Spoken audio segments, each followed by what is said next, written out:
নিয়ে রয়েছে রাজনৈতিক দলগুলো ভিন্ন ভিন্ন অবস্থান, সন্ত্রাস নিয়ে দলীয় অবস্থান নিয়ে আছে পরস্পর বিরোধী বক্তব্য। বিএনপিকে সন্ত্রাসী দল বলছে কানাডার আদালত, কিন্তু শুধু বিএনপিকেই কি? এসব নিয়ে আজকের আলোচনা পাল্টাপাল্টি। কথা বলতে স্টুডিওতে আছেন আওয়ামী লীগের সাংগঠনিক সম্পাদক খালিদ মাহমুদ চৌধুরী, আছেন ডিবিসি নিউজের সম্পাদক জাহেদুল হাসান পিন্টু, এবং একটু পর আমাদের সাথে যোগ দিচ্ছেন বিএনপির যুগ্ম মহাসচিব ব্যারিস্টার মাহমুদুল খোকন। স্বাগত আপনাদের।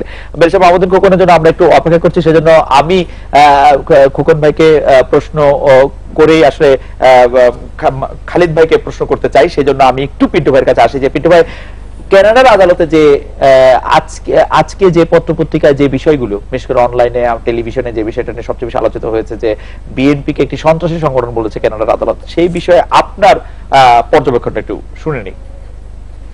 দেখেন, আমি মনে করি এটা বিএনপির ইমেজের জন্য একটু ক্ষতি হবে, এর বেশি কিছু না। তার কারণ হলো, আর আওয়ামী লীগের জন্য এটা প্লাস পয়েন্ট হয়ে গেছে।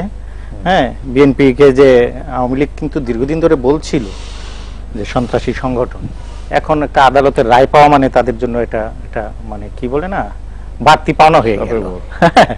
কিন্তু আমি দেখি অন্যভাবে, এই কারণে আপনার যে মামলাটায়, এই ধরনের মামলায় আপনার ওই বিএনপি সন্ত্রাসী সংগঠন কিনা, আপনি যদি দেখেন তার আগে যুক্তরাষ্ট্রের আদালতে সেম মামলা হয়েছে, ওই ফেডারেল কোর্ট যে হেডিং আজকে দিয়েছেন না, কানাডার আদালতের পর্যবেক্ষণ বিএনপি একটি সন্ত্রাসী সংগঠন, ঠিক একই যুক্তরাষ্ট্রের ফেডারেল আদালতের পর্যবেক্ষণ বিএনপি একটি সন্ত্রাসী সংগঠন নয়। এটাও আপনি পাবেন 2015 অক্টোবরেই পাবেন। আবার কারা আপনার মামলা করেছে? ওই বিএনপির অ্যাক্টিভিস্ট যারা ওখানে রাজনৈতিক আশ্রয় চেয়েছিল। এবং সেই যুক্তরাষ্ট্রের মামলাটির কথাটি রায়ে আসলে উল্লেখ আছে, যে রায়ে যখন রায়ে বলা হয়েছে যে যেখানে যুক্তরাষ্ট্রের আদালত আর কানাডার আদালত আলাদা, সেখানে তারা বলেছে যে হ্যাঁ আলাদা না, ওই যে পর্যবেক্ষণ ওটা ছিল আপনার 16টা পয়েন্ট যুক্ত করেছিল, যে ওই বিশেষ করে জঙ্গিবাদের সঙ্গে সম্পৃক্ত আছে কিনা। আদালতের বিচার্য বিষয় ছিল যে বিএনপি কোন সন্ত্রাসী সংগঠনের সঙ্গে যুক্ত কিনা, এবং বিএনপির কেউ কেউ সন্ত্রাসী ঘটনা ঘটায় কিনা। এটা যেমন যুক্তরাষ্ট্রের আদালতের পর্যবেক্ষণে তারা স্থির করেছে, এই নাকচ করে দিয়েছে। আবার দেখেন কানাডার আদালতে আবার এটা উপস্থাপন করেছে, যুক্তরাষ্ট্রের আদালতে উপস্থাপন করেছিল আপনার হোমল্যান্ড সিকিউরিটি। হ্যাঁ, কানাডার আদালতে আপনার ওই যে অভিবাসন ইন্সপেক্টর যে আপনার তুললেন, ওখানে উনি প্রমাণ করতে পেরেছেন, বিশেষ করে সময়টা আপনার উল্লেখ দেখতে হবে 2014 এই যে 3 মাসের যে পেট্রোল বোমার সহিংসতা চলল, ওই সময়ের ঘটনা যদি আপনি পর্যবেক্ষণ করেন, তখন বিএনপির ওই কর্মকাণ্ডকে সন্ত্রাসী ঘটনা বা সন্ত্রাসী সহিংস ঘটনার জন্য দায়ী করা যায়। তো কানাডার আদালত সেইগুলোকে আপনার কনজিনজেন্সি নিয়েছে। এখন আমি এটাকে এত সিরিয়াসলি নিচ্ছি না কেন, এখন সন্ত্রাসী সংগঠন বলে, কিন্তু আমার আদালত তো সন্ত্রাসী সংগঠন হিসেবে জাজমেন্ট দেয় নাই। হ্যাঁ, এটা রাজনীতিতে গুণগত কোনো পরিবর্তন হবে না, লাভও হবে না, ক্ষতি হবে না। আওয়ামী লীগের জন্য লাভ হবে, বিএনপি কে যে কথাগুলো দীর্ঘদিন ধরে বলে আসছিল এটার পক্ষে একটু। আরেকটি বিষয়, কানাডার আদালত সম্প্রতি পদ্মা সেতু ইস্যুতে কানাডার আদালত, সেটা আমি বলি, আপনি যেটা বলছেন যে আমি এটাকে পাত্তা দিচ্ছি না, আবার ওইটাকে পাত্তা দিচ্ছি কেন? ওইটাকে পাত্তা দেওয়ার কারণ আছে, ওইটা আমার দেশের লাভ লসের বিষয় জড়িত ছিল, এবং আমার দেশের একটা প্রকল্পে সে টাকা উইথড্রই করে ফেললো, যেখানে কমিটমেন্ট করলো, চুক্তি করলো, টাকা উইথড্র করে ফেললো। আমি কিন্তু সরাসরি ক্ষতিগ্রস্ত হলাম। এই দেশের মানে ভাবমূর্তি ক্ষতিগ্রস্ত হয়েছে, এই দেশের মানুষের ক্ষতি হয়েছে, আর্থিক ক্ষতি হয়েছে। এটা আমার 2016 আমি অলরেডি পদ্মা সেতু পেয়ে যেতাম, পিছিয়ে গেছি। আর কেন এই আদালতের জাজমেন্টে এটা কিন্তু আমার দেশের একটা রাজনৈতিক দলের ভাবমূর্তি কিছুটা ক্ষতিগ্রস্ত হয়েছে। আপনি কি জাজমেন্টটা দেখেছেন? জাজমেন্ট আমি সংবাদপত্রে যতটুকু পড়েছি। আচ্ছা, ঠিক আছে, আমরা বরং একটা বিরতি নিয়ে আমরা দেখি যে একটু খোকন ভাই ততক্ষণে চলে আসেন কিনা। যদি আসলেন তাহলে আমরা মূল আলোচনা শুরু করলাম, যেখানে খালিদ ভাই আছেন, আর যদি না আসেন তাহলে খালিদ ভাইকে দিয়ে আমাদের শুরু করতে হবে। আমরা একটা বিরতি নিচ্ছি।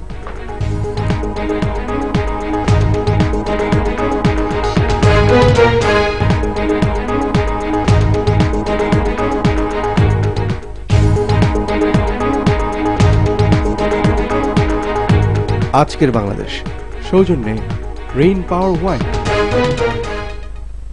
চেয়ারম্যান সাহেব, কারখানার জন্য জায়গাটা বেশ ভালো, কিন্তু কিন্তু আমি এখানে দক্ষ স্মার্ট ম্যানেজার কই পাবো?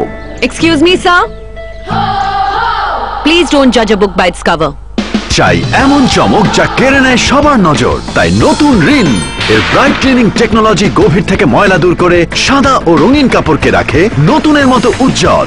নতুন রিন, থাকুন উজ্জ্বল সব সময়। শ্যাম্পু বা কন্ডিশনার ব্যবহার না করলে প্রতিদিনই আপনার চুল হতে থাকে রুক্ষ আর অপুষ্ট, তাই আপনার চুল বেঁধে রাখতে হয়। ডাভ কন্ডিশনারের 1/4 ময়েশ্চারাইজিং ক্রিম চুলের রুক্ষতা কমাতে সাহায্য করে এবং চুলকে করে 10 গুণ পর্যন্ত মসৃণ। প্রতিদিন সুন্দর খোলা চুলের জন্য চুলকে দিন ডাভ কন্ডিশনারের পুষ্টি। এখন ডাভ কন্ডিশনার পাচ্ছেন মিনি প্যাকে মাত্র 4 টাকায়। একসাথে এতগুলো ফর্ম, একটাই ফোকাস কর, একটাই লাইফ, মাত্র একটা কাজ। সবই করব। হেয়ার স্টাইল করো ইচ্ছে মতন, যদি চুল হয় থেকে লং কেরাটিন ইয়োগার্ট যুক্ত নতুন সানসিল্ক থেকে লং আমাকে দেয় 2 গুণ বেশি ঘন চুল। একসাথে এত সব? লাইফ তো একটাই, তাই বলে কি কাজও একটাই? 2 গুণ বেশি ঘন চুলে করো সবকিছু স্টাইলে। আমি আইসক্রিম। আমার হট চকলেট। তুই কি নিবি, ঠান্ডা না গরম? কিছু না। কেন? দাঁত শিরশির করে। আরে চেকআপ করা অনেক খরচ। ফ্রি ডেন্টাল চেকআপ থাকতে কিসের খরচ? বাংলাদেশ ডেন্টাল সোসাইটি ও পেপসোডেন্ট দিচ্ছে ফ্রি ডেন্টাল চেকআপ, যা পাওয়া যাবে বিডিএস ডাক্তারদের চেম্বারগুলোতে। রেজিস্ট্রেশনের জন্য কল কর এই নাম্বার। ফোন করলে হয়ে যাবে? হ্যাঁ, হয়ে যাবে। ত্বকের উজ্জ্বলতা কতক্ষণ থাকে? ওড়না দিয়ে মুখ ঢেকেছো রোদ থেকে বাঁচার জন্য, কিন্তু বাসের জন্য দাঁড়িয়ে ত্বকের উজ্জ্বলতা গেল হারিয়ে। তো যত চেষ্টাই করো রোদে উজ্জ্বলতা হারাতেই পারে, তাই ব্যবহার করো ফেয়ার এন্ড লাভলি, তাই আমাদের সেরা উজ্জ্বলতা। এখন থেকে মুখের জন্য চমৎকার উজ্জ্বলতা। দূরত্ব ভুলে কাছে এসো, কাছে এসো না। অ্যান্টিব্যাকটেরিয়াল জিঙ্ক মাউথওয়াশের শক্তিতে মুখের কোনায় কোনায় পরিষ্কার করতে ব্যবহার করুন ক্লোজ আপ, আর পান দুর্দান্ত ফ্রেশনেসের সাথে ঝকঝকে হাসি। ক্লোজ আপ দুর্দান্ত ফ্রেশনেস বানায় দুর্দান্ত মুহূর্ত। 15 মিনিটে শো শুরু। তাড়াতাড়ি চল, ইভেন্ট কভার করতে হবে। স্কার্ফ পর, চুল এলোমেলো হয়ে যাবে তো। চিল, আমি অল সেট। শ্যাম্পু করার কয়েক ঘন্টা পরেই চুল এলোমেলো? শ্যাম্পুর পরে চুলে দাও সানসিল্ক কন্ডিশনার। এতে আছে স্টেসেট টেকনোলজি, চুল রাখে অল সেট সারাদিন সব সময়। এলো নতুন টুইন প্যাক, শ্যাম্পু আর কন্ডিশনার এবার একসাথে মাত্র 5 টাকায়। এক সার্কেল পুরো ফুল, এক সার্কেল একটু half, dirt and dead cells করবে সাফ। নেক্সট মুভ হলো criss and cross and the head off. Round and round on your skin, wash করো with vitamins. Fair and lovely fairness face wash. আপনার কি ইচ্ছে হয় যে আপনার ড্রাই চুল স্মুথ হোক আর বাউন্সিও দেখা? ময়েশ্চারাইজিং শ্যাম্পু ড্রাইনেস দূর করলেও তার চুলকে বাউন্সি আর ঘন করে না। নতুন ডাভ অক্সিজেন ময়েশ্চার আলাদা। এটির অক্সিজেন সমৃদ্ধ কন্ডিশনিং চুলে পুষ্টি যোগায় আর আপনাকে দেয় স্মুথ বাউন্সি চুল, যা দেখায় 95% বেশি ঘন। নতুন ডাভ অক্সিজেন ময়েশ্চার। ড্যান্ড্রাফ কি আপনার লুক নষ্ট করে বারবার ফিরে এসে? 10 জনের মধ্যে 9 জন নারী বিশ্বাস করে ড্যান্ড্রাফ ফিরে আসবে। আর না, ক্লিয়ার আবিষ্কার করেছে এমন এক উপায় যা আপনাকে রাখবে ড্যান্ড্রাফ প্রুফ। নিউট্রিয়াম 10 যুক্ত বেস্ট এভার ক্লিয়ার স্ক্যাল্পে পুষ্টি যোগায় এবং অ্যাক্টিভেট করে স্ক্যাল্পের স্বাভাবিক সুরক্ষা স্তর, আর আপনাকে রাখে ড্যান্ড্রাফ প্রুফ, ড্যান্ড্রাফ মুক্ত সুন্দর চুলের জন্য। নিন best ever clear. I have nothing to hide.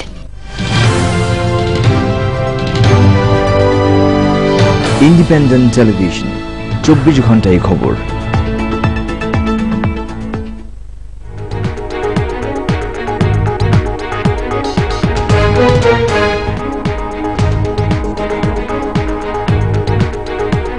ফিরে এলাম আজকে বাংলাদেশে। ব্যারিস্টার মাহমুদুল খোকন আমাদের সাথে এসে যোগ দিয়েছেন, সুতরাং আমরা একটু খোকন ভাইকে দিয়ে একটু শুরু করতে পারি। খোকন ভাই, কানাডার আদালত আজকে জাতীয়তাবাদী দল, বাংলাদেশের জাতীয়তাবাদী দল বিএনপি কে সন্ত্রাসী সংগঠন হিসেবে অভিহিত করেছে। আদালতটি হচ্ছে কানাডার ফেডারেল কোর্ট। তারা বলছে যে বিএনপি যে ধরনের কার্যক্রম করেছে, তারা তাদের যে পর্যবেক্ষণ বা বলি বা তাদের পরীক্ষণ বলি, পরীক্ষণে বিএনপি কে একটি সন্ত্রাসী সংগঠন বলেছে। এইটা বিএনপি কতটা গুরুত্বের সাথে গ্রহণ করেছে? আপনি কি মনে করেন যে আন্তর্জাতিক অবস্থান থেকে এমন একটা অভিমতের দায় পুরোপুরি বিএনপির বিগত কার্যক্রমের উপর? দেখে একটু জাজমেন্ট আমার তো শুনছি এটা, আমি জাজমেন্টটি রাখতে চাচ্ছি। আপনি কি বলেছে? যেটাতে বলছেন যে একজন রাজনৈতিক কর্মী, তিনি রাজনৈতিক আশ্রয় প্রার্থনা করেছিলেন, এটি বলে যে বিএনপি কোনো সন্ত্রাসী সংগঠন নয়। পুলিশ রিপোর্ট এরকম দিয়েছিল যে পুলিশকে তিনি বিএনপির একজন কর্মী বলে নিজেকে দাবি করেছিলেন এবং বলেছিলেন যে বিএনপি কোনো সন্ত্রাসী সংগঠন নয়, সেজন্য তিনি কানাডার রাজনৈতিক আশ্রয় পেতে পারেন। কিন্তু সেই জাজমেন্টটি, the court's judgment is that the application for judicial review, যে রিভিউটা নেওয়া হয়েছিল যে বিএনপি একটি সন্ত্রাসী সংগঠন, ইজ ডিসমিসড। তিনি এটি ডিসমিস করছেন এবং no question is certified and there is no order as to cost. কি বললো এটা? ইন্ডিভিজুয়াল শুনেন, আপনার বাংলাদেশের আমার মনে স্বাধীনতার পর থেকেই প্রথম জাসদের রাজনৈতিক কর্মীরা গিয়েছিল ইয়াতে, জার্মানিতে গিয়েছিল রাজনৈতিক আশ্রয়ের জন্য। আপনার নিশ্চয়ই মনে আছে, সেরকম অনেকেই সেই সময় রাজনৈতিক আশ্রয় নিয়েছে। তারপরে ইংল্যান্ডে আওয়ামী লীগের সময় ক্ষমতার সময় বিএনপির লোকজন বিএনপির ক্ষমতার সময় আওয়ামী লীগ এবং তাই নয়, বিভিন্ন রাজনৈতিক আশ্রয় ইন্ডিভিজুয়াল কেসে সে এস্টাবলিশ করতে পারে। এইটাই ডাজ ইট মেক রিলেশনশিপ? কোন এটা কোন রিলেশনশিপ আছে বিএনপির সাথে? রিলেশনশিপ আছে না, বিএনপির সাথে রিলেশনশিপ আছে। জাজ হচ্ছে মোট মিস্টার জাজ, আপনি কন্টেন্টটা কি আছে আমি অবজারভেশন দেখতে চাই। আমি মিস্টার জাজ হেনরি এস ব্রাউন মোট 50টি 51টি 52টি 53টি অনুচ্ছেদ লিখে প্রমাণ করেছে যে বিএনপি একটি সন্ত্রাসী সংগঠন। তিনি 53টি সংগঠনের আপনি তো জাজমেন্ট আপনার কাছে, আপনি আমার একটু কপি দেন, আমি পড়ছি। আচ্ছা, আপনাকে আমি পড়তে দিব, তাহলে আমি আপনাকে পড়তে দিব। আপনি ইন্ডিভিজুয়াল শুনেন, ইন্ডিভিজুয়াল কেসে ইংল্যান্ডেও অনেকেই আছে, ইভেন বিভিন্ন সময় রিফিউজ করে কারো অ্যাপ্লিকেশন পলিটিক্যাল অ্যাসাইলামের। ডাজ ইট মিন যে সে এইটা পলিটিক্যাল অ্যাসাইলামের রিফিউজাল না? এটা কি মামলাটা? কিসের মামলাটা হচ্ছে উনি পলিটিক্যাল অ্যাসাইলাম চেয়েছেন, পুলিশ রিপোর্ট দিয়েছে উনাকে পলিটিক্যাল অ্যাসাইলাম দেওয়া যাবে না কারণ তিনি একটি সন্ত্রাসী সংগঠনের কর্মী, নেমলি বিএনপি। এইটার বিরুদ্ধে তিনি আপিল করেছেন ফেডারেল কোর্টে। কানাডার ফেডারেল কোর্ট বলেছেন পুলিশ যে অর্ডার দিয়েছে, পুলিশ যে নির্দেশ দিয়েছে সন্ত্রাসী সংগঠন বলেছে বিএনপি, এটা ঠিক আছে। শোনেন, যেটা হলো প্রথম হলো যে একটা লোক অনেক সময় এই বিষয়টি নিয়ে আলোচনা হয়েছে। এখন শোনেন, আপনি যদি নুর হোসেনের মতন, যেটা 7 মার্ডার কেসের আওয়ামী লীগের নেতা নুর হোসেন, যার ফাঁসি হয়েছে, নুর হোসেন যদি কানাডায় যদি রাজনৈতিক আশ্রয় চায়, সে বলে আমি বিএনপি দাবি করি। এখন তার সরকারি চাবে, এখন তার রেকর্ড দিয়ে কোনো কারণে রিফিউজ করতে পারে। এটা পার্সোনাল একটা লোক হাসছে জিতছে, এটা nothing to do with BNP. না খোকন ভাই, আপনাকে আমি বুঝাতে পারতেছি, আমি আপনাকে বুঝাই, আপনি আমাকে 30 সেকেন্ড একটু অ্যালাউ করেন। ঘটনাটা হচ্ছে যে উনি যে দাবি করেছেন, আপনাদের যে লোক, সে বিএনপির হোক আওয়ামী লীগের হোক সেটা অন্য কথা, পুলিশের দাবি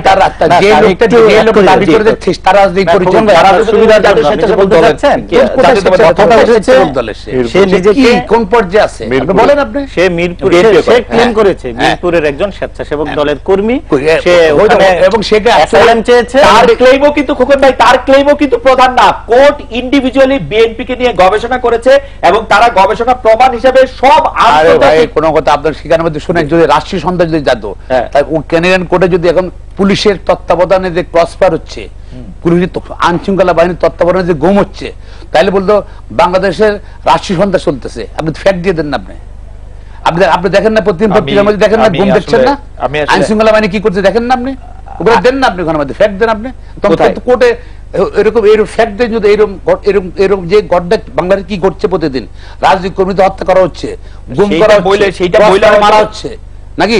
আপনি ধরেন বাংলাদেশে যে ক্রসফায়ার প্রতিদিন বন্দুক, মানে সেটা তো আপনি তর্কে জিততেছেন খোকন ভাই, শাক দিয়ে মাছ রাখতেছেন, কিন্তু বিএনপি কে সন্ত্রাসী সংগঠন কানাডার ফেডারেল কোর্ট বলেছে, সেই ব্যাপারে আপনার কোনো বক্তব্য আছে? আমি জাজমেন্ট দেখাচ্ছি না আপনার, আমি তো জাজমেন্ট আপনাকে শোনাচ্ছি, আমি একটু বলছি না, এটা আমার হাতে, এটা আমার এটা রাখতে হবে জন্য। আমার জন্য না দেখলে বলতে পারবো না মন্তব্য। আচ্ছা, আমি একটু প্রোডিউসারকে বলছি যে বিএনপি বিচার তো হয়নি এখানের মধ্যে। হ্যাঁ, বিএনপি সন্ত্রাসী বা বিএনপি আওয়ামী লীগ বিচার হয়েছে এখানের মধ্যে, মানে ওখানে কি বিএনপি আওয়ামী লীগ বিচার হয়েছে এখানে? বিএনপি কে সন্ত্রাসী কোর্টের সামনে প্রশ্ন ছিল বিএনপি সন্ত্রাসী সংগঠন কিনা, এটা বিচার আপনার সামনে, আমার সামনে দেন জাজমেন্ট, আমি পড়ে তখন আপনার আমি বুঝতে পারবো জিনিসটা কি বলছে। এটা আপনি বলতে এটা নিয়ে প্রশ্ন করবেন, এটা আজকে আসছে আমি তো ভেবেছি যে এটা নিয়ে বিএনপি খুবই উদ্বিগ্ন থাকবে। না, মোটেও উদ্বিগ্ন না, বিএনপি মোটেও উদ্বিগ্ন না। শুনেন, যদি এই যে 2006 সালে পল্টনে যে লাঠি দিয়ে কত কিভাবে মারলো মানুষ, কিভাবে মানুষ পারলো, ওই নিউজটা, ওই ভিডিও যায় যদি আপনার ইয়েতে ভিডিও যায় যদি, তা আওয়ামী লীগের কি বলবে? সবাই ঘৃণা করবে। আপনি ধরেন এই যে বাসের মধ্যে গান বর্ডার মেরে শাহবাগে যে কত মানুষ মারা গেল। বিএনপি এটা নিয়ে আসলে খুব বেশি বলার কিছু নাই। আমি একটু বলার কিছু নাই, এটা তো ইন্ডিভিজুয়াল কেস।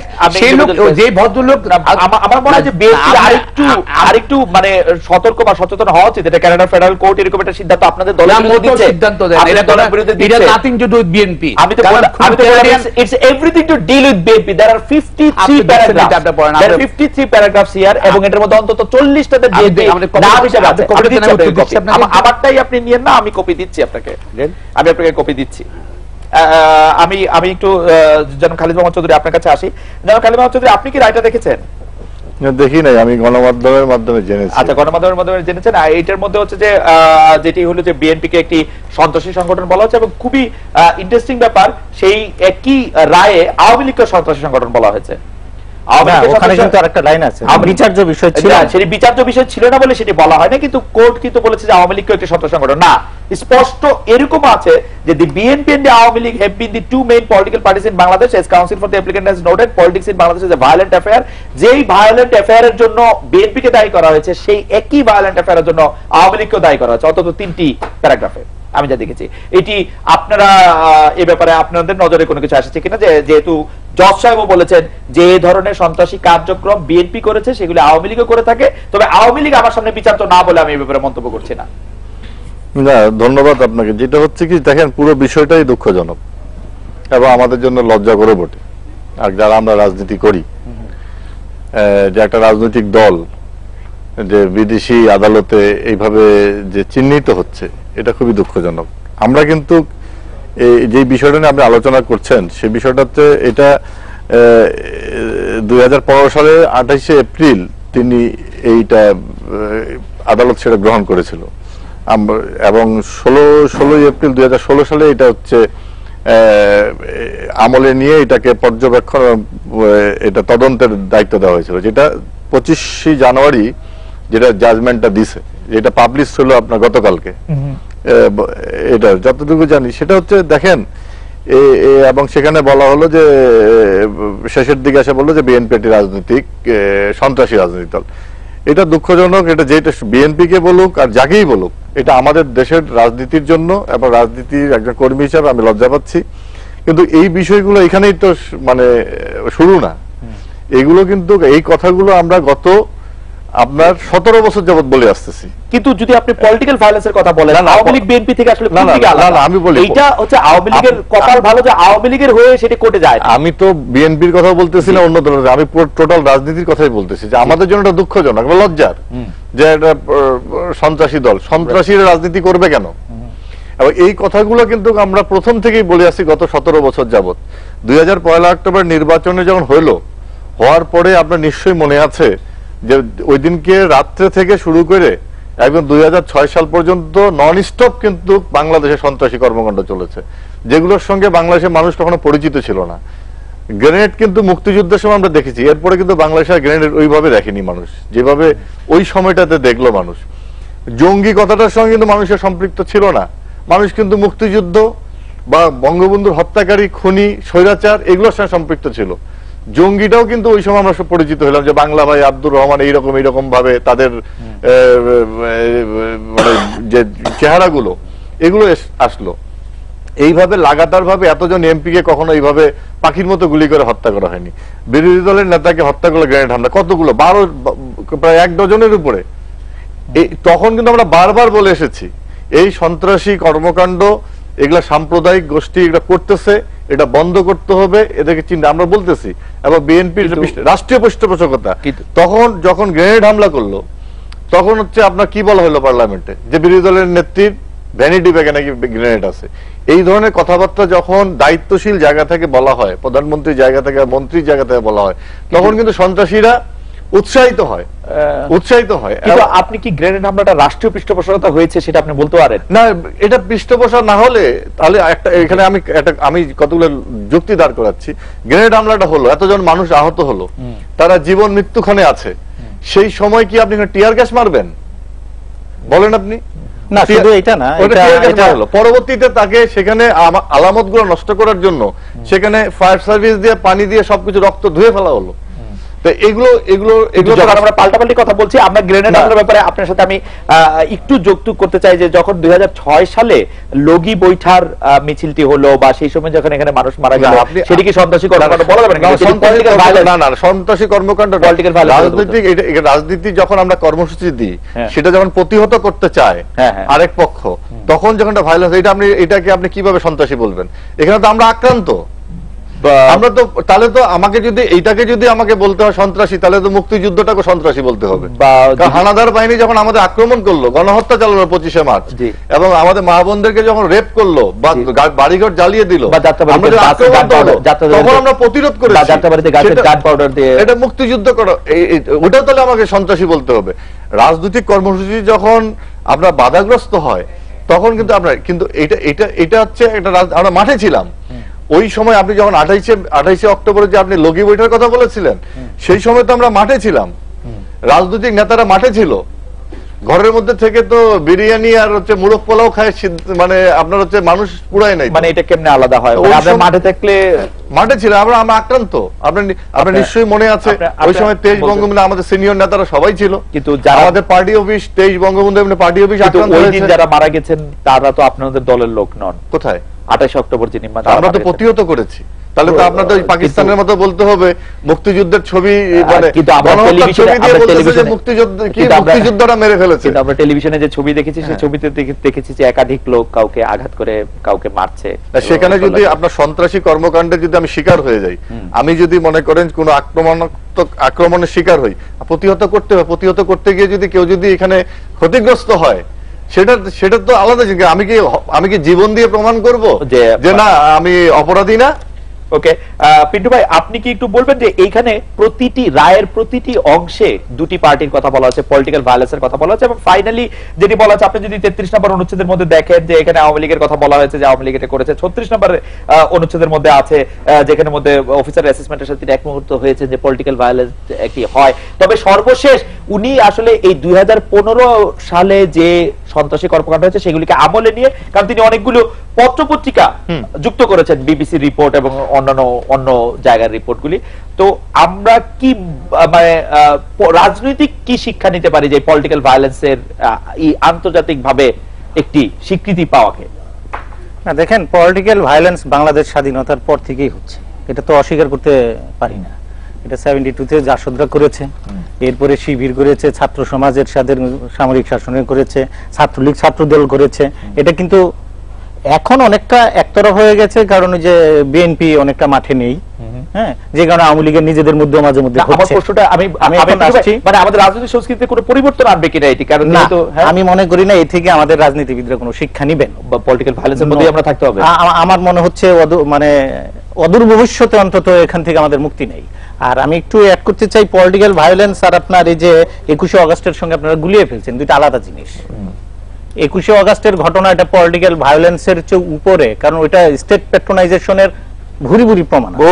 এটা আপনি ধরেন যে লোকটা গ্রেনেড মারলো মাওলানা তাজউদ্দিন, তাকে এই ডিজিএফআর অফিসার গিয়ে এয়ারপোর্ট থেকে আপনার নেপাল হয়ে পাকিস্তান সাউথ আফ্রিকা পাঠিয়েছে, তার পাসপোর্ট করে দিয়েছে মেজর মনির, আদালতে স্বীকারোক্তি জবাব দিয়েছেন। হ্যাঁ, সেগুলো আমি এত ডিটেলে আসছি না। সেইটা আপনার পলিটিক্যাল ভায়োলেন্সের একটা আরেক রূপ। আর এমনি যে পলিটিক্যাল ভায়োলেন্সটা হচ্ছে আমার দলের মারামারি, এটা তো আপনার প্রতিনিয়ত হচ্ছে, এবং এই জায়গা থেকে মুক্তি আমার নাই, এই কারণে যে আপনার আমাদের কালচারটা আমরা অনেকটা মেনেও নিয়েছি, ধরেও নেই যে একটু একটু হবেই, কারণ আমাদের সমাজের ভিতরে এটা এত ভাবে ঢুকে পড়েছে। ওখান থেকে বের হয়ে আসতে হলে এই রাজনীতিবিদদেরই আপনার সিদ্ধান্ত নিয়ে আসতে হবে। আমার এই রাজনীতিতে ওই সুস্থ ধারার মানুষ দরকার এবং ওই ক্লিন রক্ত দরকার। এখন আমি যদি যার শক্তি বেশি তাকে নমিনেশন দিচ্ছি, ধরেন খালেদ মাহমুদ চৌধুরী আমার বন্ধু, তাকে নমিনেশন দিলে সে ফেল করে, আমি ওখানে দেখলাম, বা বিএনপি ওনাকে নমিনেশন দিচ্ছে, ওনার শক্তি বেশি, উনি পাশ করে আসেন, তাকে বাদ দিয়ে কিন্তু আমি ওখানে আবার বেশি শক্তির আরেকজনকে নমিনেশন দিচ্ছি। এই জায়গাটা একদল ভালো হলেও হবে না। এই কালচারটা কিন্তু শুরু হয়েছে আপনার 91 এর নির্বাচনে।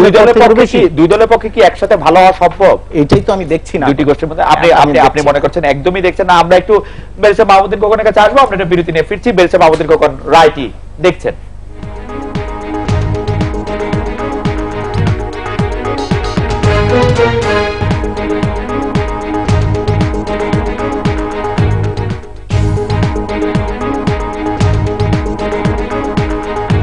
আজকের বাংলাদেশ সৌজন্যে rain power wine.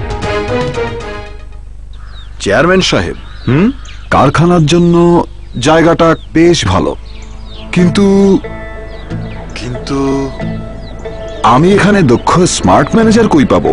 Excuse me, sir. Please don't judge a book by its cover. চাই এমন চমক যা কেড়ে নেয় সবার নজর, তাই নতুন রিন এর ব্রাইট ক্লিনিং টেকনোলজি গভীর থেকে ময়লা দূর করে সাদা ও রঙিন কাপড়কে রাখে নতুনের মতো উজ্জ্বল। নতুন রিন, থাকুন উজ্জ্বল সব সময়। হ্যান্ডসাম ছেলে, কিন্তু বাবা দারুণ লম্বা, 6 ফুট 2। আগে আমি চাকরি করতে চাই। সার্জন ছেলে, 6 ফুট 2, পারফেক্ট জুটি। আমি আগে চাকরি করতে চেয়েছিলাম, কি করব? এই নে বিয়ে করে ফেল। বাবা ওই 6'2 কে বিয়ে করতে আমি রেডি, কিন্তু 3 বছর পর। ও এত লম্বা আর আমি এখানে। তাই আগে চাকরি করব, হাইট বাড়বে, তারপর ক্যারিয়ার বাড়বে, হাইট আরো বাড়বে, আর 3 বছর পর পারফেক্ট জুটি, সমান সমান। Fair and lovely. যাও লাইফ বয় দিয়ে গোসল করে নাও। লাইফ বয় না, সিলভার দিয়ে গোসল করো। সিলভার গোসল কানেকশন কি? আমরা বাচ্চাদের সিলভারের চামচ দিয়ে খাওয়াই কেন? কেন? কারণ সিলভার দেয় জীবাণু থেকে আমাদের সবচেয়ে শক্তিশালী সুরক্ষা। এজন্য নতুন life boy with active silver, যা দেয় জীবাণু থেকে আমাদের সবচেয়ে শক্তিশালী সুরক্ষা। নতুন life boy with active silver. 15 মিনিটে শো শুরু। তাড়াতাড়ি চল, ইভেন্ট কভার করতে হবে। স্কার্ফ পর, চুল এলোমেলো হয়ে যাবে তো। চিল, আমি অল সেট। শ্যাম্পু করার কয়েক ঘন্টা পরেই চুল এলোমেলো? শ্যাম্পুর পরে চুলে দাও সানসিল্ক কন্ডিশনার। এতে আছে স্টেসেট টেকনোলজি, চুল রাখে অল সেট সারাদিন সব সময়। এলো নতুন টুইন প্যাক, শ্যাম্পু আর কন্ডিশনার এবার একসাথে মাত্র 5 টাকায়। আমি আইসক্রিম। আমার হট চকলেট। তুই কি নিবি, ঠান্ডা না গরম? কিছু না। কেন? দাঁত শিরশির করে। আরে চেকআপ করা অনেক খরচ। ফ্রি ডেন্টাল চেকআপ থাকতে কিসের খরচ? বাংলাদেশ ডেন্টাল সোসাইটি ও পেপসোডেন্ট দিচ্ছে ফ্রি ডেন্টাল চেকআপ, যা পাওয়া যাবে বিটিএস ডাক্তারদের চেম্বারগুলোতে। রেজিস্ট্রেশনের জন্য কল কর এই নাম্বার। ফোন করলে হয়ে যাবে? হ্যাঁ হয়ে যাবে। আপনার কি ইচ্ছে হয় যে আপনার ড্রাই চুল স্মুথ হোক আর বাউন্সিও দেখা? ময়শ্চারাইজিং শ্যাম্পু ড্রাইনেস দূর করলেও তার চুলকে বাউন্সি আর ঘন করে না। নতুন ডাভ অক্সিজেন ময়েশ্চার আলাদা। এটির অক্সিজেন সমৃদ্ধ কন্ডিশনিং চুলে পুষ্টি যোগায় আর আপনাকে দেয় স্মুথ বাউন্সি চুল, যা দেখায় 95% বেশি ঘন। নতুন ডাভ অক্সিজেন ময়েশ্চার। এমন করতো কিছু ফিল করলি? পরত, এখন পরত, এরপর পোকা হতে পারে। পরত হতে পারে ব্রাশ করার কয়েক ঘন্টা পর। আবারও জার্ম অ্যাটাকের লক্ষণ। পেপসোডেন্ট জার্মি চেক 12 ঘন্টার সুপিরিয়র পাওয়ার, যা ক্যাভিটি সংক্রমণকারী জীবাণুদের বিরুদ্ধে লড়াই করে লাগাতার। এখন থেকে টিসুম টিসুম করিস। Pepsodent germi check. ত্বকের উজ্জ্বলতা কতক্ষণ থাকে? ওড়না দিয়ে মুখ ঢেকেছো রোদ থেকে বাঁচার জন্য, কিন্তু বাসের জন্য দাঁড়িয়ে ত্বকের উজ্জ্বলতা গেল হারিয়ে। তো যত চেষ্টাই করো, রোদে উজ্জ্বলতা হারাতেই পারে। তাই ব্যবহার করো ফেয়ার এন্ড লাভলি, দেয় আমাদের সেরা উজ্জ্বলতা। এখন থেকে মুখের জন্য চমৎকার উজ্জ্বলতা। দূরত্ব ভুলে কাছে এসো, কাছে এসো না। অ্যান্টিব্যাকটেরিয়াল জিঙ্ক মাউথওয়াশের শক্তিতে মুখের কোনায় কোনায় পরিষ্কার করতে ব্যবহার করুন ক্লোজ আপ, আর পান দুর্দান্ত ফ্রেশনেসের সাথে ঝকঝকে হাসি। ক্লোজ আপ দুর্দান্ত ফ্রেশনেস বানায় দুর্দান্ত মুহূর্ত। Fair and lovely men anti marks cream, না জেনে এন্ডোর্স করা পুরনো স্ট্যান্ডার্ড, মার্কসের উপর টেস্ট করা নতুন স্ট্যান্ডার্ড। চেহারা কয়েক সপ্তাহ আগে আর এখন ফেয়ার এন্ড লাভলি মেন ব্যবহারের পরে মার্কস রিডিউসড, ফেয়ারনেস ইনক্রিজ। পার্থক্য দেখলে সো গাইস, মার্কস কমাও, ফেয়ারনেসের স্ট্যান্ডার্ড বাড়াও। Fair and lovely men anti marks cream.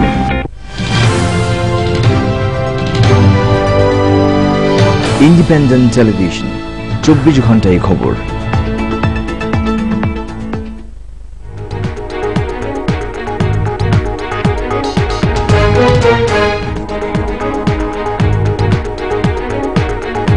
আজকে বাংলাদেশে বেরিয়েছে মাহমুদুল খোকন। আপনি নিশ্চয়ই রায়টি দেখেছেন, যেটি পিন্টু ভাই বলছিলেন যে এরকম একটি রায় দেওয়া আসলে খুব বেশি কিছু বাংলাদেশের রাজনীতিতে বড় কোনো গুণগত পরিবর্তন আনবে না।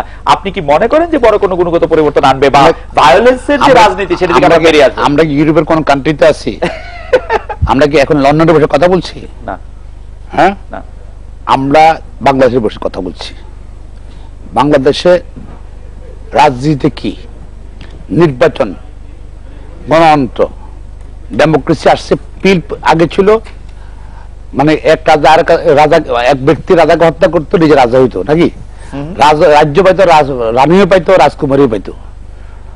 এবছর রক্তপাত, ডেমোক্রেসি আসছে পিসফুল মিনসে শান্তিপূর্ণ উপায়ে ক্ষমতা হস্তান্তরের মাধ্যমে গণতন্ত্র।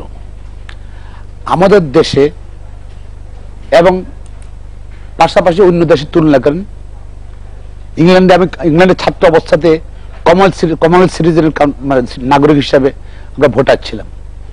সকাল 8টায় ভোট কেন্দ্র, ভোট শুরু হয়, রাত্রে 8টা পর্যন্ত চলে। একটা পুলিশেরও নাই, ক্যাম্পেইনারও নাই, কোনো আনসারও নাই, বিডিবিও নাই, জাস্ট যে যার মধ্যে ভোট দিচ্ছে চলে যাচ্ছে। ঠিক আছে, কেউ গাড়ি দিয়ে কোনো ভোটার আনতেছে না। বাংলাদেশে কেন বিজিবি রাখতে হবে, কেন র্যাব রাখতে হবে, কেন পুলিশ রাখতে হবে, আপনার আবার আর্মির হ্যাঁ বা সেনাবাহিনী রাখতে হবে কেন? কারণ সব সময় নির্বাচনে ফোর্স ব্যবহার হয়। ডেমোক্রেসিটাই বল প্রয়োগ হলো ডেমোক্রেসি। আমার জোর যার মূল্য তার, কেন্দ্রবল করতে পারলে, ভোট করতে পারলে এই বাংলাদেশে দেখেন ওরা কিন্তু এক যে অবজার্ভ করছে, বিএনপি আওয়ামী লীগ দুই দলে বল প্রয়োগ করে, ভায়োলেন্স করে, এটা আসছে কিন্তু টেকনিক্স হিসেবে ব্যবহার করে। হ্যাঁ, ব্যবহার করে।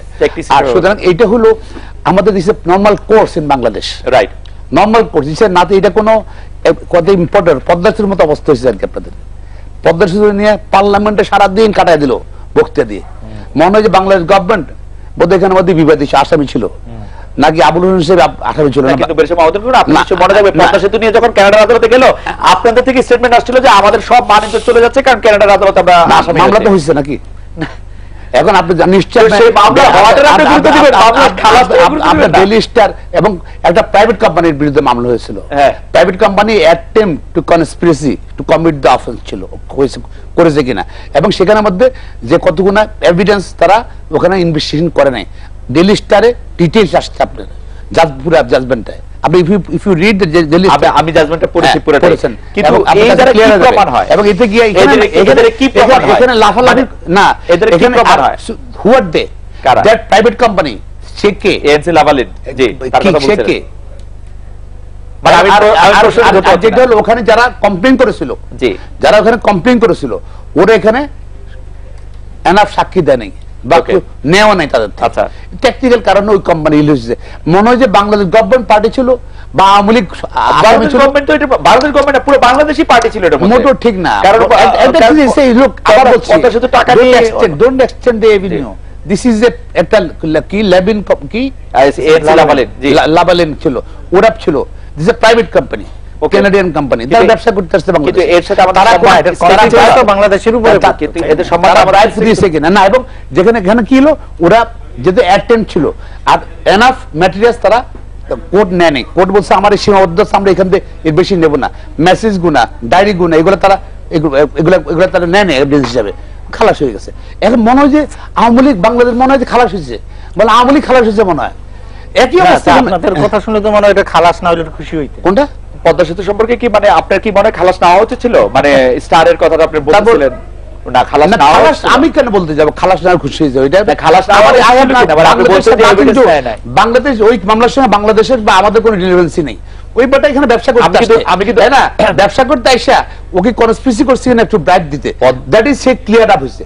What a nice, you have nothing to do. Padma সেতু প্রসঙ্গে ওয়ার্ল্ড ব্যাংক টাকা দিয়ে চলে গেছিল। আর যেটা হলো কি দেখলাম যে মাননীয় আইনমন্ত্রী বলছে মামলা করা হচ্ছে, মামলা করব। করেন না মামলা, যান মামলা করেন আপনার, ঠিক আছে। আইনমন্ত্রী এটা বলেছেন ওয়ার্ল্ড ব্যাংক ইমিউনিটি পায়, ওয়ার্ল্ড ব্যাংকের নামে মামলা করা যাবে, ব্যক্তিগত চলে মামলা করতে। ঠিক আছে, আমি চাই বাংলার আওয়ামী লীগ গভর্নমেন্ট, মাননীয় প্রধানমন্ত্রী শেখ হাসিনার গভর্নমেন্ট ওয়ার্ল্ড ব্যাংক অফিস ঘটেছেন এখানের মধ্যে, আজকে ক্লোজ করে দেন অফিস, জি ক্লোজ করে দেন। ওয়ার্ল্ড ব্যাংক সব লোককে ব্যাক করে রেখে বাংলাদেশ থেকে এক্সপেল করেন। এবং যত টাকা নিছেন আপনারা ফিরে দেন বা ভবিষ্যতে নেবেন না ঘোষণা দিয়ে দেন।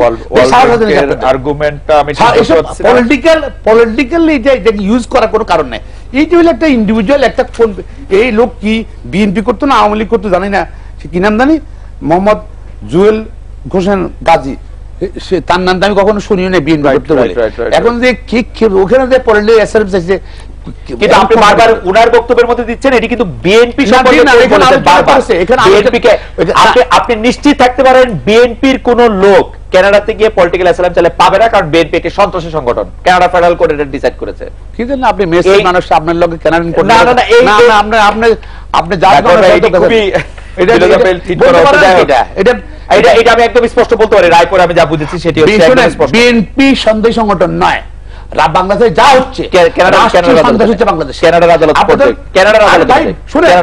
কানাডার আদালতে বলতে পারেন না 14 ডিসেম্বর 14 সালে 5 ডিসেম্বর ভোটের কথা বলেন যে না না কানাডার আদালত বলেছেন যে ওনাদের কোর্টের সামনে আওয়ামী লীগ বিবেচ্য নয়, এজন্য তিনি আওয়ামী লীগকে বলেছেন। আমি আপনার সঙ্গে আর্গুমেন্ট করতে চাই, আমি ওনার সঙ্গে আর্গুমেন্ট করতে চাই। আমি যেটা বলতে চাচ্ছি করতে পারেন না, আমার সঙ্গে আর্গুমেন্ট করতে। আপনি বলতে কানাডার আদালতে বলেন তো বাংলাদেশের কি ভোটটা হইছে, কি ভোটে 5 জানুয়ারি দেন ওখানে বলে দেবো এটা তো ভোটেরা। আচ্ছা আমরা এটা ডেমোক্রেসি তাহলে কি হবে? তাহলে কি আমাদের যে 300 লোক মারা গেছে তারা জীবিত হয়ে যাবে? কিন্তু শুনেন মরেছে ভোট না হয়েছে কিন্তু 300 লোক তো মারা গেছে। কিছু না কি দুই এক জায়গাতে বিএনপি করে না আমি বলবো না, নিশ্চয়ই দুই এক জায়গায় শুনেন পত্রপত্রিকার আওয়ামী লীগও মারছে, এখন হচ্ছে না কেন? এখন হচ্ছে না কেন? হ্যাঁ এখন হচ্ছে না কেন? আপনারা অবরোধ তুলে নেওয়ার ফলে হচ্ছে না কেন? আর এর আগে যে 6 সালে কারা করছে তুলে নাই তো সেসব কথা শেষ আপনি আচ্ছা আমরা একটু খালেদ ভাইয়ের কাছে আসি যে খালেদ ভাই পল্টনে মানুষ হত্যা করেছে কে? ওই সিনেটের দেন কানাডা থেকে খালেদ ভাই বলেন আওয়ামী লীগের কারোর কোনো অফিসিয়াল রাজনীতি বাংলাদেশ দেব না। 2006 সালে যে ঘটনা ঘটছে পল্টনের মধ্যে কোন নেতারে কোন অফিসিয়াল কেন ঢুকতে দেবেন ওই পুরো ইনফরমেশন। খালেদ ভাই আমি আপনাকে একটা হিসাব দেই, অভ্যন্তরীণ কোন্দলে জর্জরিত আওয়ামী লীগের বেসরকারি হিসেবে গত বছর নিহত হয়েছেন 83 জন, আগের 2 বছরে নিহত হয়েছেন 67 জন। এগুলি যেগুলি শুধু সংবাদ এসেছে সেগুলি আমরা যদি নাসিরনগর ধরি, আমরা যদি রামু ধরি, আমরা যদি অন্যান্য সন্ত্রাসী কার্যক্রম ধরি, আমরা যদি এমপি এবং মন্ত্রীদের গন্ডগোল ধরি, আমরা যদি আওয়ামী লীগের শীর্ষ পর্যায়ের নেতৃবৃন্দের আচরণ দেখি আরেকজন এমপির প্রতি, এই সব মিলে আওয়ামী লীগকেও খুব সন্ত্রাসী না বলে তো সংগঠন না বলে তো উপায় থাকে না। দেখেন আপনি মানে আলোচনাটা অন্যদিকে ঘুরাই দিলেন, কিন্তু আলোচনাটা যেটা শুরু করছে সেটা কিন্তু ক্লিয়ার হয়নি। কারণ আপনি যে বললেন বিএনপি হচ্ছে 2-4 এটা তারা মানবে না, আপনি কিভাবে তাকে বুঝাবেন যে 2-4? এখন আপনি নিলেন হচ্ছে দুর্নীতি কানাডিয়ান ফেডারেল কোর্টে তার সন্ত্রাসী বলেছে, তিনি নিয়ে গেলেন পদ্মা সেতু, নিয়ে গেলেন হচ্ছে লগি বৈঠক, মানে পুরোটাই একদম গজাখুচুরি করে দিলেন একদম আলোচনাটা। কাজেই উনি যদি পদ্মা সেতুতে নিয়ে আসছেন, পদ্মা সেতুর যখন দুর্নীতির অভিযোগ উঠে তখন কিন্তু আপনার মির্জা ফখরুল বলল অভিযোগটি সঠিক এবং পদ্মা সেতুর দুর্নীতি হয়েছে তা প্রমাণিত, এটা তিনি বললেন।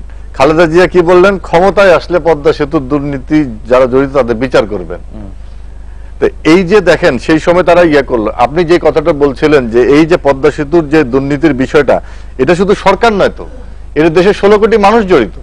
এই দুর্নীতিটা যদি আজকে যদি প্রমাণ করতে পারতো দিস এন্ড দ্যাট ওয়ে, যদি আজকে যদি আমাদের সরকারের সততা যদি না থাকতো, এই কারেজ যদি না দেখাতো, তাহলে আজকে কি হইতো বলেন? বাংলাদেশ আছে কোন জায়গায় যেত আন্তর্জাতিক বিশ্বের কাছে? বাংলা আমাদের ভাবমূর্তি কোথায় যেতাম? যেই মুক্তিযুদ্ধের মাধ্যমে আমরা একটা গৌরব অর্জন একটা অধ্যায় তৈরি করেছিলাম 30 লক্ষ শহীদের, আজকে এক পদ্মা সেতু আমাদেরকে সেই ইমেজ ধ্বংস করে দিত। আজকে বিএনপি তো সেটাই চাইছে, তারা তো উৎফুল্ল ছিল। এই যে এই বক্তব্য, আমি আরো অনেকের বক্তব্য, এখানে হান্নান শাহ কি বলছে, খন্দকার মহাশয়, এমাজউদ্দিন ঢাকা বিশ্ববিদ্যালয় ভিসি তিনি কি বলেছেন দেখেন। তারপরে হচ্ছে আরো অন্যান্য যারা, আমি ওদিকে যাচ্ছি না, একই কথা। ঘটনাটা হচ্ছে যে আপনার এইখানে বিএনপি কোনো যুক্তি মানতে রাজি না।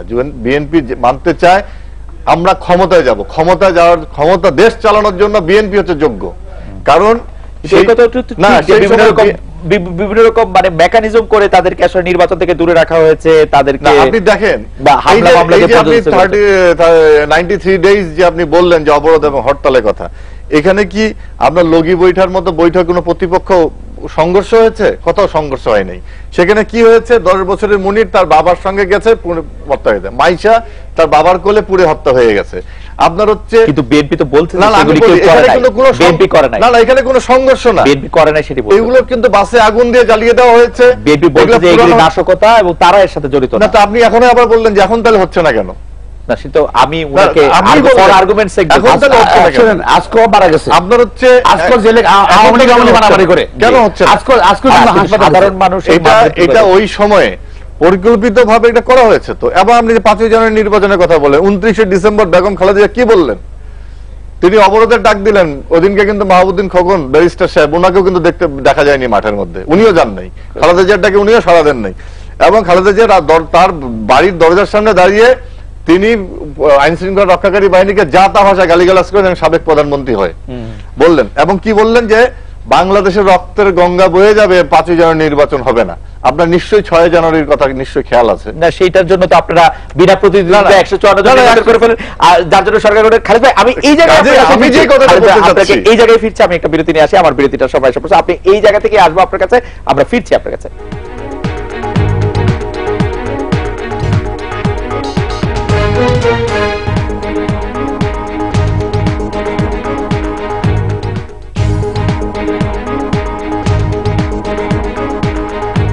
আজকের বাংলাদেশ সৌজন্যে rain power wine.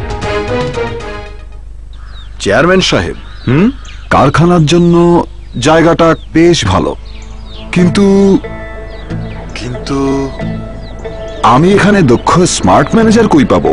Excuse me, sir. Please don't judge a book by its cover. চাই এমন চমক যা কেড়ে নেয় সবার নজর, তাই নতুন রিন এর ব্রাইট ক্লিনিং টেকনোলজি গভীর থেকে ময়লা দূর করে সাদা ও রঙিন কাপড়কে রাখে নতুনের মতো উজ্জ্বল। নতুন রিন, থাকুন উজ্জ্বল সব সময়। শ্যাম্পুর পর কন্ডিশনার ব্যবহার না করলে প্রতিদিনই আপনার চুল হতে থাকে রুক্ষ আর অপুষ্ট, তাই আপনার চুল বেঁধে রাখতে হয়। ডাভ কন্ডিশনারের 1/4 ময়েশ্চারাইজিং ক্রিম চুলের রুক্ষতা কমাতে সাহায্য করে এবং চুলকে করে 10 গুণ পর্যন্ত মসৃণ। প্রতিদিন সুন্দর খোলা চুলের জন্য চুলকে দিন ডাভ কন্ডিশনারের পুষ্টি। এখন ডাভ কন্ডিশনার পাচ্ছেন মিনি প্যাকে মাত্র 4 টাকায়। Fair and lovely men anti marks cream, না জেনে এন্ডোর্স করা পুরনো স্ট্যান্ডার্ড, মার্কসের উপর টেস্ট করা নতুন স্ট্যান্ডার্ড। চেহারা কয়েক সপ্তাহ আগে আর এখন ফেয়ার অ্যান্ড লাভলি মেন ব্যবহারের পরে মার্কস রিডিউসড, ফেয়ারনেস ইনক্রিজ। পার্থক্য দেখলে? সো গাইস, মার্কস কমাও, ফেয়ারনেসের স্ট্যান্ডার্ড বাড়াও। Fair and lovely men anti marks cream. 15 মিনিটে শো শুরু। তাড়াতাড়ি চল, ইভেন্ট কভার করতে হবে। স্কার্ফ পর, চুল এলোমেলো হয়ে যাবে তো। চিল, আমি অল সেট। শ্যাম্পু করার কয়েক ঘন্টা পরেই চুল এলোমেলো? শ্যাম্পুর পরে চুলে দাও সানসিল্ক কন্ডিশনার। এতে আছে স্টেসেট টেকনোলজি, চুল রাখে অল সেট সারাদিন সব সময়। এলো নতুন টুইন প্যাক, শ্যাম্পু আর কন্ডিশনার এবার একসাথে মাত্র 5 টাকায়। আপনার কি ইচ্ছে হয় যে আপনার ড্রাই চুল স্মুথ হোক আর বাউন্সিও দেখা? ময়েশ্চারাইজিং শ্যাম্পু ড্রাইনেস দূর করলেও তার চুলকে বাউন্সি আর ঘন করে না। নতুন ডাভ অক্সিজেন ময়েশ্চার আলাদা। এটির অক্সিজেন সমৃদ্ধ কন্ডিশনিং চুলে পুষ্টি যোগায় আর আপনাকে দেয় স্মুথ বাউন্সি চুল যা দেখায় 95% বেশি ঘন। নতুন ডাভ অক্সিজেন ময়েশ্চার। সার্কেল পুরো ফুল, এক সার্কেল একটু half, dirt and dead cell করবে সাফ। Next move, holo, and cross and the head off. Round and round on your skin, wash, Goro with vitamins. Fair and Lovely Fairness Face Wash. যাও Lifebuoy দিয়ে গোসল করে নাও। Life বয় না, silver দিয়ে গোসল করো। সিলভার গোসল কানেকশন কি? আমরা বাচ্চাদের সিলভারের চামচ দিয়ে খাওয়াই কেন? কেন? কারণ সিলভার দেয় জীবাণু থেকে আমাদের সবচেয়ে শক্তিশালী সুরক্ষা। এজন্য নতুন life boy with active silver, যা দেয় জীবাণু থেকে আমাদের সবচেয়ে শক্তিশালী সুরক্ষা। নতুন life boy with active silver. এমন করতো কিছু ফিল করলি? পরত, এখন পরত, এরপর পোকা হতে পারে। পরত হতে পারে ব্রাশ করার কয়েক ঘন্টা পর। আবারও জার্ম অ্যাটাকের লক্ষণ। পেপসোডেন্ট জার্মিচেক 12 ঘন্টার সুপিরিয়র পাওয়ার, যা ক্যাভিটি সংক্রমণকারী জীবাণুদের বিরুদ্ধে লড়াই করে লাগাতার। এখন থেকে টিসুম টিসুম করিস। পেপসোডেন্ট জার্মিচেক। একসাথে এতগুলো ফর্ম, একটাই ফোকাস কর। একটাই লাইফ, মাত্র একটা কাজ। সবই করব। হেয়ার স্টাইল করো ইচ্ছে মতন, যদি চুল হয় থেকে লং, কেরাটিন ইয়োগার্ট যুক্ত নতুন সানসিল্ক থেকে লং আমাকে দেয় 2 গুণ বেশি ঘন চুল। একসাথে এত সব? লাইফ তো একটাই, তাই বলে কি কাজও একটাই? 2 গুণ বেশি ঘন চুলে করো সবকিছু স্টাইলে। ত্বকের উজ্জ্বলতা কতক্ষণ থাকে? ওড়না দিয়ে মুখ ঢেকেছো রোদ থেকে বাঁচার জন্য, কিন্তু বাসের জন্য দাঁড়িয়ে ত্বকের উজ্জ্বলতা গেল হারিয়ে। তো যত চেষ্টাই করো রোদে উজ্জ্বলতা হারাতেই পারে, তাই ব্যবহার করো ফেয়ার এন্ড লাভলি, দেয় আমাদের সেরা উজ্জ্বলতা। এখন থেকে মুখের জন্য চমৎকার উজ্জ্বলতা। ড্যান্ড্রাফ কি আপনার লুক নষ্ট করে বারবার ফিরে এসে? 10 জনের মধ্যে 9 জন নারী বিশ্বাস করে ড্যান্ড্রাফ ফিরে আসবে। আর না, ক্লিয়ার আবিষ্কার করেছে এমন এক উপায় যা আপনাকে রাখবে ড্যান্ড্রাফ প্রুফ। নিউট্রিয়াম 10 যুক্ত বেস্ট এভার ক্লিয়ার স্ক্যাল্পে পুষ্টি যোগায় এবং অ্যাক্টিভেট করে স্ক্যাল্পের স্বাভাবিক সুরক্ষা স্তর, আর আপনাকে রাখে ড্যান্ড্রাফ প্রুফ, ড্যান্ড্রাফ মুক্ত সুন্দর চুলের জন্য। নিন best ever clear. I have nothing to hide.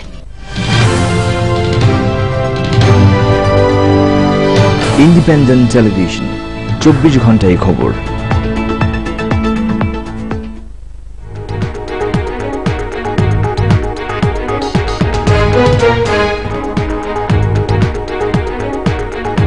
ফিরে এলাম আজকে বাংলাদেশে। খালিদ ভাই, আপনাকে আমি আসলে ইন্টারাপ্ট করেছিলাম, আপনি বলেছিলেন এখান থেকে শুরু করি। শুধু আমাদের একজন দর্শকের একটু মন্তব্য করি। নোমান বলছেন, একটি গণতান্ত্রিক দলকে কানাডার আদালতকে সন্ত্রাসী বলে দিলে যে রায় দিয়েছে, আমাদের উচিত তার তীব্র প্রতিবাদ করা। আমি এই ব্যাপারে আপনার সাথে একমত। কানাডা কি পারবে কোনোদিন আমেরিকাকে সন্ত্রাসী দল বলতে? আমার ধারণা কানাডা এটি পারবে না। খালিদ ভাই, আমি দেখেন কানাডার আদালতের যে এই জাজমেন্টের আমি কিন্তু উল্লসিত না, আমি হতেও চাই না। কারণ আমি প্রথমেই বলেছি যে একটা রাজনৈতিক কর্মী হিসেবে আমি লজ্জিত। এটা বিএনপি বা অন্য রাজনৈতিক দলকে যদি তাদের আমাদের কর্মকাণ্ড নিয়ে তাদের এই ধরনের রাইট আছে কিনা সেটা ভেবে দেখার ব্যাপার আছে। কারণ আমি কানাডার, কিন্তু বিএনপি আমি 2001 সাল থেকে 2017 সাল পর্যন্ত বিএনপির যদি আপনি রাজনৈতিক অবস্থানটা চিন্তা করেন, ক্ষমতায় থাকা এবং বিরোধী দলে থাকা অবস্থা আপনি চিন্তা করেন, তাহলে এটা কানাডার আদালত দরকার নাই তো।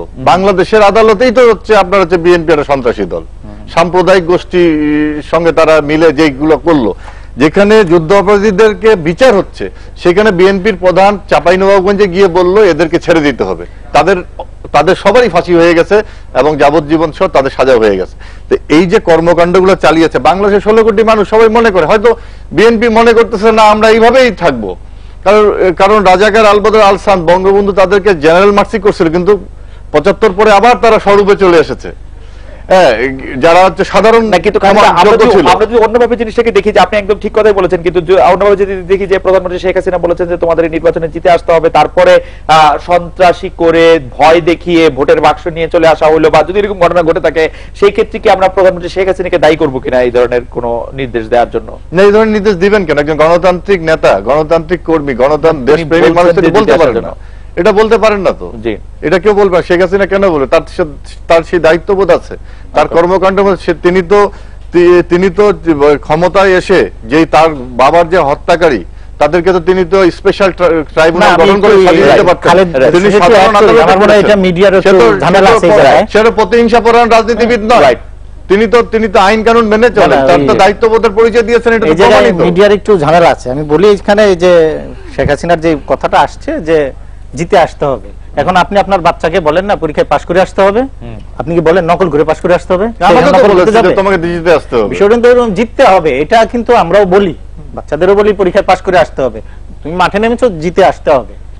এখন নকল করে পরীক্ষায় পাশ করে আসতে হবে না মারামারি করে জিতে আসতে হবে? এটা এক একজন আমাকে নমিনেশন দেওয়ার পরে তো শেখ হাসিনা আমি যদি দেখি এই বক্তব্যের পরে ইউনিয়ন পরিষদের নির্বাচন আসলে ভালো নির্বাচন হয় নাই, আমি যদি দেখি ইউনিয়ন পরিষদ নির্বাচনে প্রভাবিত হয়েছে, অনেক মানুষ ভোট দিতে আসতে পারে নাই, তাহলে কি আমি এটা ধরে নিব যে এইটা আপনার আপনি যেটা বলছেন এটা আমাদের কালচারের পার্ট? আমি যেটা বললাম আরেক ধরনের অ্যানালাইসিস।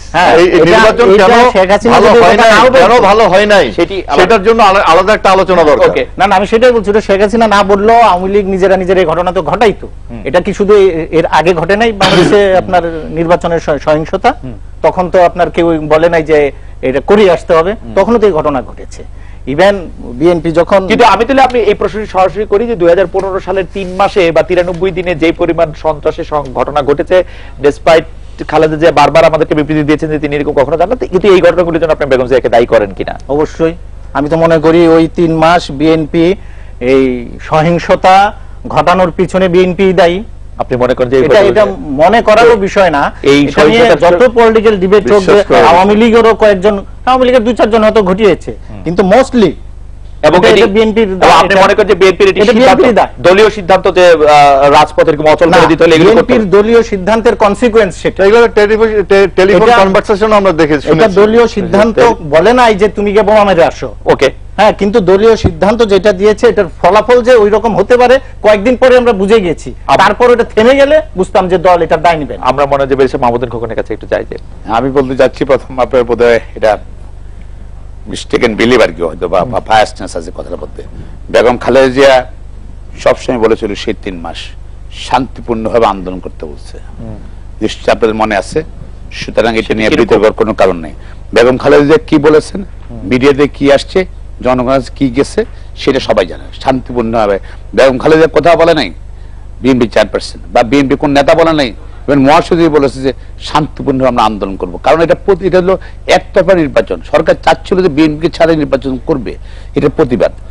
আমি যেটা বলতে চাচ্ছি ক্যানাডিয়ান কোর্ট সম্বন্ধে একটু, যেটা আমি একটু কোর্টটা পড়ছি, এই 36 পেজ 25 যে জাজমেন্ট আপনি দিয়েছেন, এখানে বলা আছে আই এগ্রি, জাজ বলতেছে I agree with the officers assessments, the immigration officer assessment right basis by the applicant that the violence characterizes both political parties, both politics in Bangladesh is a violent affairs.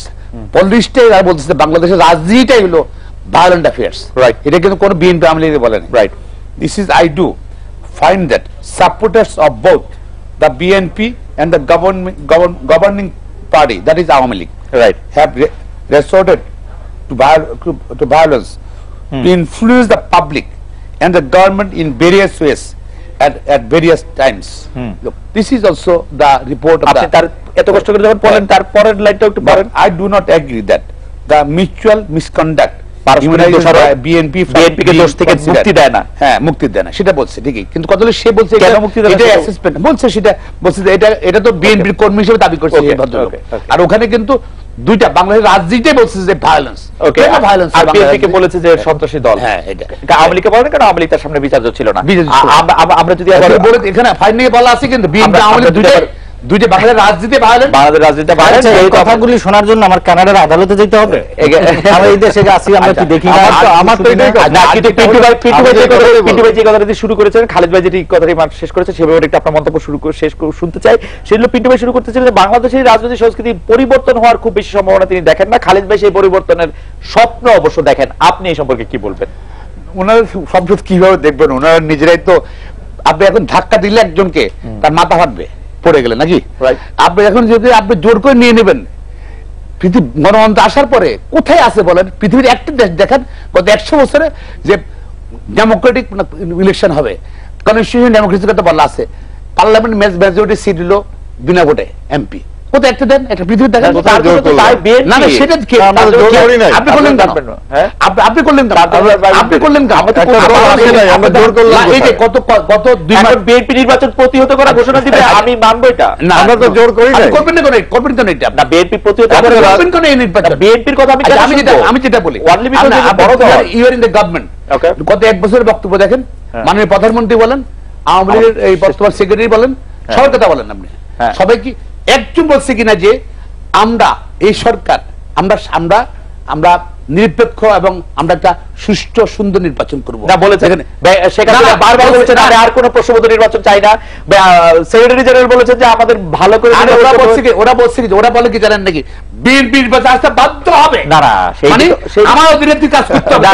আমরা শেষ করি, বাবুদের গোবরের কাছে আমরা আশা করব বলে প্রধানমন্ত্রী বলে আশা করব যে এরপরে আমাদের আর সময় নাই, না পার্লামেন্ট সভাপতি আছে, আওয়ামী লীগ বলে যে বাধ্য হয়ে আসবে। অনেক ধন্যবাদ। এই ছিল আজকে বাংলাদেশে দেখা চাই এই সবাই শুভরাত্রি।